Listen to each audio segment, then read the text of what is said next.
Hi there, Mark here again. Welcome to part 5 of our XV-01 rally car build. I've got Rob on the camera. Hi there. And we're going to start with step 27. This is where we first need to open our parts bag E for all the bits we need, and this will be to finish the actual chassis with this parts bag. Okay, as you can see, I've already attached the servo arm and the servo saver to my servo. These will be different depending on which servo you get.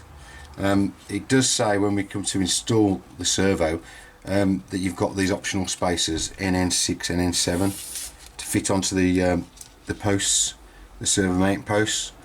I found with this servo, which is an eTronics waterproof thing, basically I didn't need any of those, and when I tried to fit into the chassis, it was actually pushing right up against the side of the chassis there and wouldn't move. So I've had to actually shave some of the top of the output shaft of the servo off to make this shorter. It now fits. Obviously it's a bit tricky, will depend on which servo you get, so yeah, have fun with that, guys out there.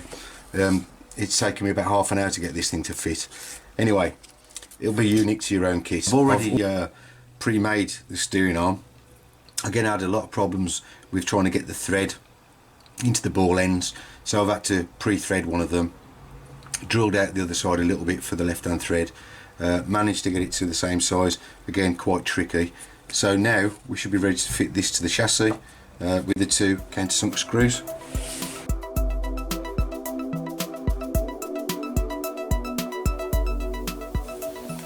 Okay, servo's attached. You can see in the diagram here it says put some of this foam tape behind the servo arm. I think that's to stop dirt and debris getting trapped in between the two and stopping the servo from working. But what I was talking about earlier, you need to have a bit of, I can just about get my ruler behind there, a bit of clearance. You don't want it rubbing right up against the body, and that's why I've had to adjust my servo. But yeah, make sure you've just got a tiny gap there so the servo will work freely. And now it's just attaching the steering arm on. Always trickier than it looks. Again, so there we go. It's a bit of a strange angle, but yeah, that appears to be working quite freely. So on to the next step. Step 29. Okay, this is fitting all the electronics. Again, this is going to be unique to each build, so I haven't gone to detail showing you how I fitted this. It'll be different depending on what your receiver and ESC is. Okay, so basically your receiver goes at the back. Hopefully your leads will be long enough. I've routed the motor cables, managed to push them through here. It depends on the leads, or if you've got a different motor you might not be able to get them through there. It does show running over the top here, but we'll try it like that at first.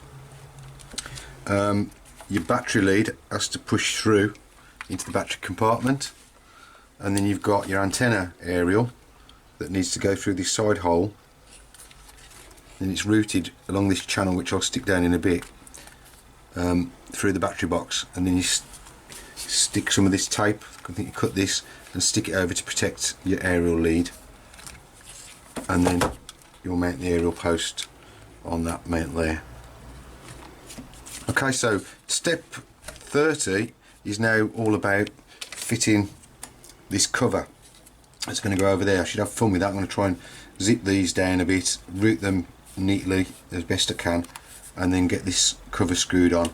Basically, there's 4 screws holding this down onto the chassis, and we need to screw the 2 covers on top. So I'm not going to show you screwing all that together. It should be quite easy. I'll let you know if there's any problems. Covers are fitted now. Routed the aerial through the battery tray and up through there. Fitted the holder, just 3mm countersunk screw, nice and easy. These all seem to route pretty nicely, and they're missing all the steering components, so quite happy with that. So now we're on to step 31, which is attaching, it calls them well liners, I'd call them mudguards, but there you go. So the front ones, now let's do the rears first. Those are the rears, so turn it around. The rear one fits from inside the battery tray, and there's a lug sticking out on the back of the chassis for the other side. and these fit with 2 countersunk screws from underneath. So we'll just get one of those in.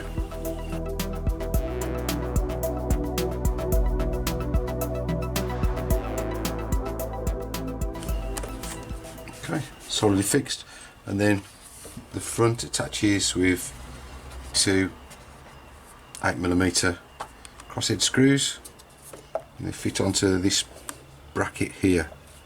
So you can see if we can get that in.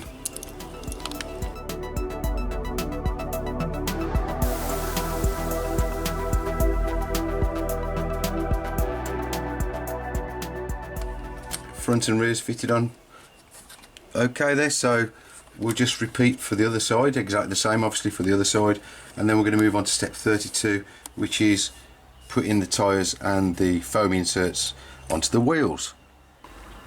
I've already made up 3 of the wheels and tyres. It's not too difficult this, you just need to take one of your foam inserts and basically make sure that it's all the way fitted inside the tyre, and basically it's just a bit of fiddling around to get it in there. I generally try and get the first half in,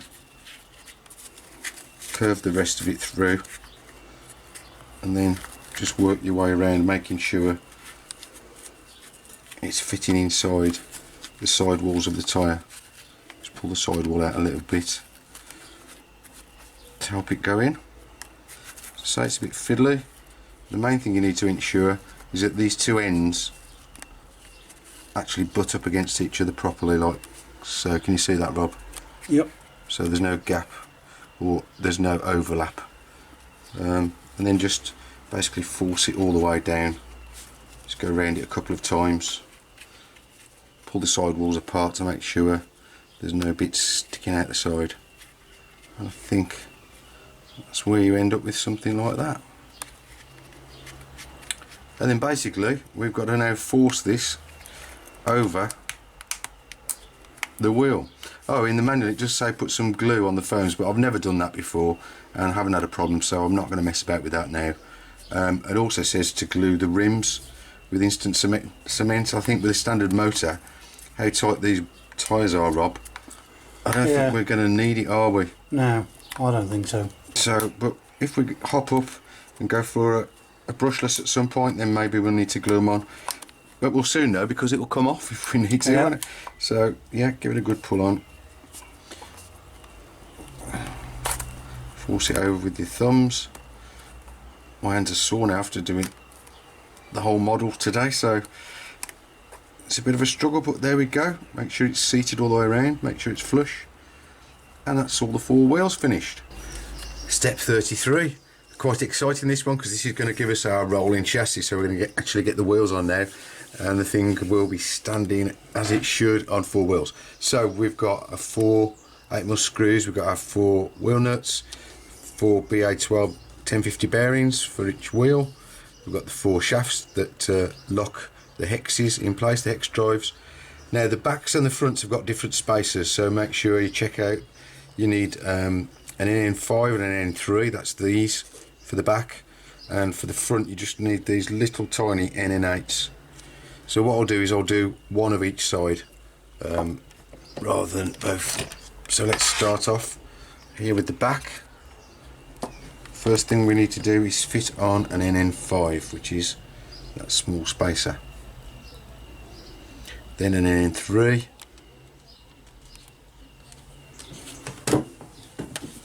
And it looks like there's a lip on this that goes to the inside the wheel, like so, and I think that's going to hold the bearing. It's a bit of a push to get that in there, but it does click home. Okay, so next is the bearing, 1050 bearing, like so. With a bit of luck we can push that right in, and then we've got the hole where we can put through the actual drive pin, and that should hold the bearing in place. It's not quite going in. Whoops. because I'm not sure if this is actually seated all the way.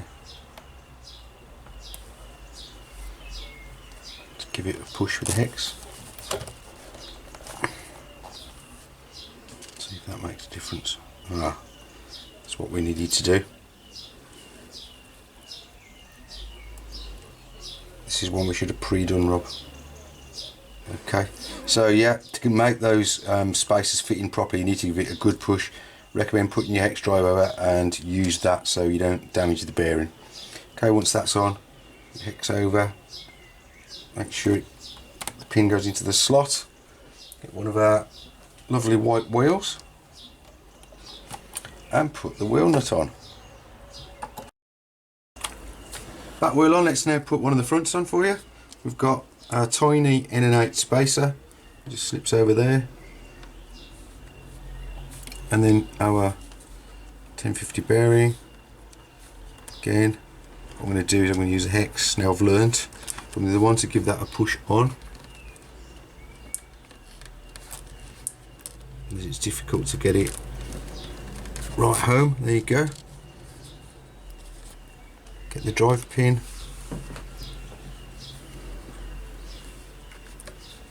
It's difficult to see the hole.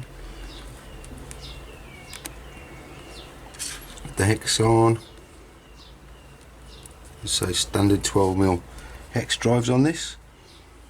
The wheel, they're all the same, so no difference between front and rear. And I'll just do this up and fit the other two wheels. The last part of step 33 is to fit the body post front and rear. I've put the one side on. Basically the fronts are different, but there's a lug on the mounts.